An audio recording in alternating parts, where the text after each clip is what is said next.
हम लोग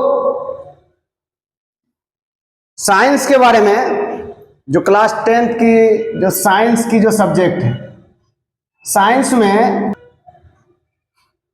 कुल 3 किताबें हैं। फिजिक्स है, केमिस्ट्री है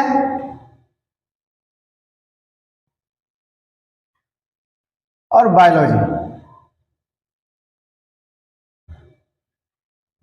ये तीनों किताबें में लगभग चैप्टर की संख्या 20 या 21 है।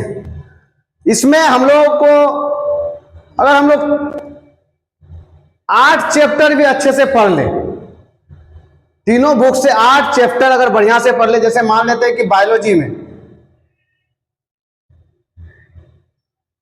बायोलॉजी में जैव प्रक्रम पहला चैप्टर, जैव प्रक्रम जो फर्स्ट चैप्टर है, इसमें पाचन, श्वसन, परिवहन और उत्सर्जन,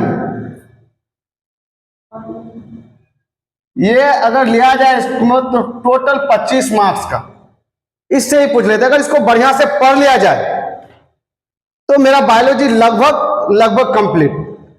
एक चैप्टर और है, जीव जनन कैसे करते हैं, जीव जनन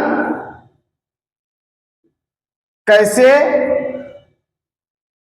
करते हैं, इससे भी 8 से 10 नंबर का हमारा पूछा जाता है।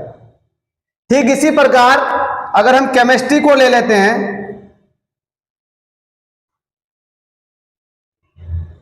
तो केमिस्ट्री में कुल जो चैप्टर है उसकी संख्या लगभग 6 है। इससे भी हम लोग अगर 3 चैप्टर अच्छा से पढ़ ले, जैसे दूसरा चैप्टर अम्ल,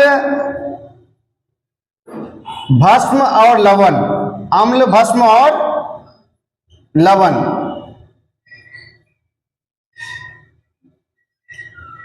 जो 15 से 17 नंबर का पूछा जाता है। तीसरा चैप्टर धातु अधातु, धातु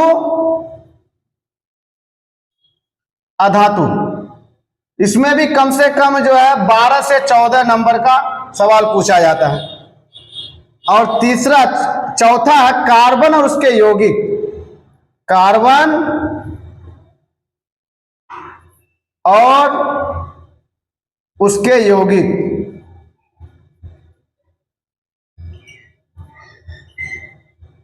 जिसमें 8 से 10 नंबर का पूछा जाता है। तो इस तरह से हम लोग का जो है फिजिक्स में भी, फिजिक्स में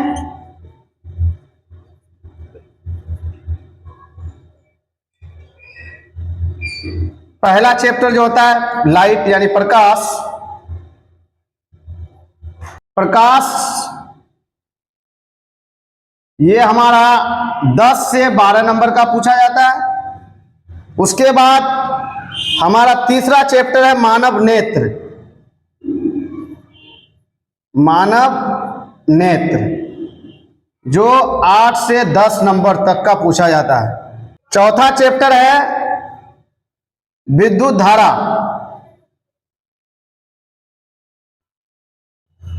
यह भी 8 से 10 नंबर तक का पूछा जाता है।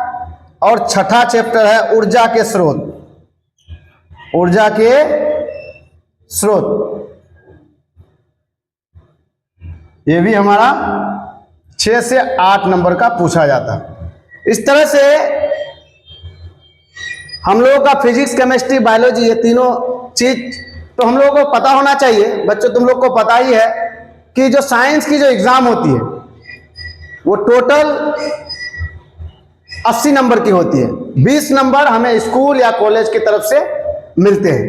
आप चाहे स्कूल से या कॉलेज से 20 नंबर, उसमें आपको कोशिश करना चाहिए कि जो है टीचर से थोड़ा अच्छे सामंजस्य बना के रखें, और जो 20 नंबर मिलता है उसमें 20 में 20 लेने का ही प्रयास करें। और आप कम से कम चैप्टर साइंस में पढ़ के भी अच्छा से अच्छा मार्क्स, मतलब टॉपर की लिस्ट में आप आ सकते हैं। इसलिए ये जो चैप्टर बताया गया है फिजिक्स केमिस्ट्री बायोलॉजी में, इसको विशेष अच्छे से, बाकी चैप्टर को भी पढ़ना लेकिन इस पर फोकस ज्यादा होना चाहिए, क्योंकि सिर्फ पास करने का जिसका फोकस रहेगा वो कुछ चैप्टर पढ़ के भी पास हो सकते हैं, लेकिन जिसका टारगेट है टॉपर की लिस्ट में जाने का, उसको सारे चैप्टर पढ़ना है, लेकिन इस चैप्टर उसका विशेष ध्यान होना चाहिए।